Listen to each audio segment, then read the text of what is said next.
Your Excellency Ato Adem Farah, Deputy Prime Minister and the Vice President of the Prosperity Party, the ruling party of our country, Your Excellency Ambassador Ahmad Huma, our AUC Commissioner for Health and Humanitarian Services, Your Excellency Dr. Carla Natali, CARICOM Secretary General, Your Excellency Dr. Tajuddin, representative of the African CDC and Acting Deputy Director General, Excellencies, Honorable Ministers of Health of both African and the Caribbean region, ambassadors, representative dignitaries, distinguished delegates, guests, representatives from the UN agencies and other non-governmental organizations. It is a privilege for Ethiopia to host this second joint meeting for the African and Caribbean Health Minister.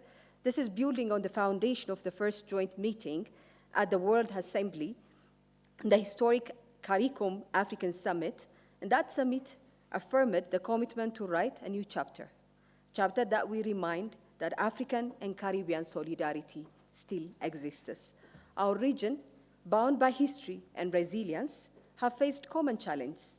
Most notably, we have seen from the health aspect the COVID-19 pandemic, which exposed the fragile system and inequities in access to life-saving commodities and tools. Yet, together, we rest with a unified voice for equitable access, providing strength to our South-to-South collaboration. Our region, with a theme of forward together, one voice, one vision, captured the essence of this year's joint health ministers meeting. For Africa and the Caribbean, it means transforming centuries of shared struggle into a unified strategy, but this time for health sovereignty and equity. Speaking with one voice allows our regions to influence global health governance, whether on pandemic preparedness, financial reforms, equitable access to life-saving technologies, a shared vision anchored us together in a conviction that health is not just a right, but also a foundation for dignity, resilience, sustainable development, and by aligning our aspiration, we can move from fragmented advocacy to a collective action that commands global attention and respect to both continents. For our people, this theme is a call to strengthen our South-to-South collaboration, beyond declaration, beyond the talks, but forward together means scaling community health innovations across both regions, mobilizing sustainable financing to reduce dependence on external systems and to achieve universal healthcare coverage and accelerating SDG 3. It also means building on a system to achieve that a joint capacity in digital health, research, local pharmaceutical manufacturing, so that both the African and the Caribbeans are not perpetrators of recipients, but also a co-creator of solution. A shared vision is ultimately about ensuring that every child, every mother, every community, from Addis Ababa to Brington, and can have access to quality of care with all dignity.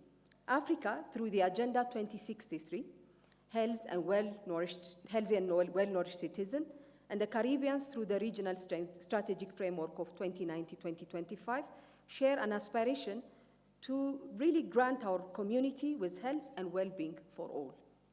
Progress is evident. We have seen that Goal 3 ranks among Africa's top performed areas. Both of the regions have made major gains during the MDG, but we have a lot to do still as we run ahead for SDG. But unfinished agendas remain, with high maternal mortality, gaps in universal healthcare coverage, rise in non-communicable diseases, climate-driven challenge, shocks in all the regions. Unless addressed with urgency, this challenge will definitely slow down the progress we have so far, so that universal healthcare coverage and SDG acceleration are a motto of the time.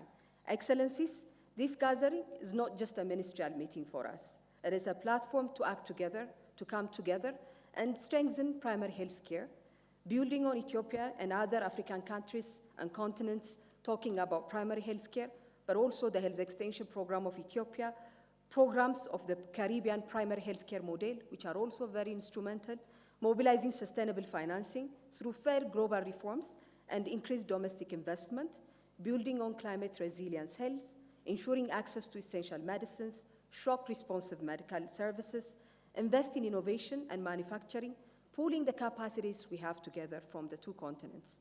Digital health, pharmaceuticals, workforce, speak a lot, speaking with one voice globally to ensure that the unfair financial and also equitable access to both global South representations are also taken into account. A call to action for us, Excellencies, is the road ahead will not be easy, but the history has already taught us from our unity is also a power, and a power just not for today, but also this power to be exercised with bold and decisive actions. This gathering cannot end with just words alone, and it must mark with the beginning of real measurable progress.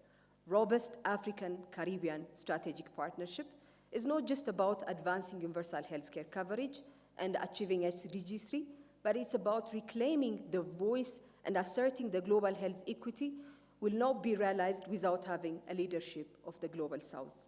This is our moment, not to just agree on principles, but to act with practice. We must transform solidarity into concrete programs, shared investment, coordinated position that shifts the balance of global governance in health. We call on all ministers to commit not on just rhetoric, but also action to make health as a central pillar of the South-to-South partnership. Speaking with one voice in global health diplomacy, securing health finance, equitable access to meaningful global health representation, delivering pharmaceutical sovereignty through joint African-Caribbean efforts, local medicine, vaccine manufacturing, strengthening capacity of preventable and non-preventable diseases together, climate-related health threats, and rising together for fighting non-communicable diseases that is challenging both of us recently.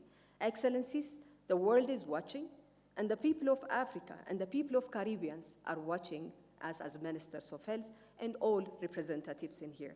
Let us leave this summit with promises deferred, but also commitments to be delivered. Together, let us ensure for all resilience to our community, to our system, dignity for our people. And I thank you, ladies and gentlemen. And with this, allow me to thank His Excellency Adam Farah, Deputy Prime Minister of the Federal Government of Ethiopia, Vice President of the Prosperity Party, for gracing us with his presence. And I kindly ask him, and I kindly ask all of you to join me to inviting him to the stage to deliver his remarks and give us direction officially open also our meeting.